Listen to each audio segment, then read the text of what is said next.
بے شک انسان پر زمانے میں ایک ایسا وقت بھی آ چکا ہے کہ وہ کوئی قابل ذکر چیز نہ تھا. ہم نے انسان کو ملے جلے نطفے سے پیدا کیا تاکہ اسے آزمائیں، تو ہم نے اس کو سنتا دیکھتا بنایا. یقیناً ہم ہی نے اسے رستہ بھی دکھا دیا. اب خواہ شکر گزار ہو خواہ ناشکرا.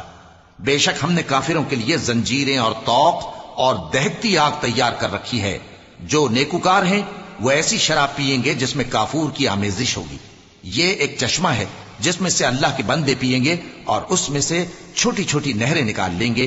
یہ لوگ نظریں پوری کرتے ہیں اور اس دن سے جس کی سختی پھیل رہی ہوگی خوف رکھتے ہیں، اور باوجود کہ ان کو خود کھانے کی چاہت ہوتی ہے مگر فقیروں اور یتیموں اور قیدیوں کو کھلاتے ہیں، اور کہتے ہیں کہ ہم تم کو محض اللہ کی خوشنودی کے لیے کھلاتے ہیں، نہ تم سے بدلہ چاہتے ہیں اور نہ شکر گزاری. ہم کو اپنے پروردگار سے اس دن کا ڈر لگتا ہے جو چہروں کو بگاڑنے والا اور بڑی سختی والا ہوگا. چنانچہ اللہ ان کو اس دن کی سختی سے بچا لے گا اور تازگی اور خوشی عنایت فرمائے گا، اور ان کے صبر کے بدلے ان کو بہشت اور ریشمی لباس عطا کرے گا. اس میں وہ تختوں پر تکیے لگائے بیٹھے ہوں گے، وہاں نہ دھوپ کی حدت دیکھیں گے نہ سردی کی شدت.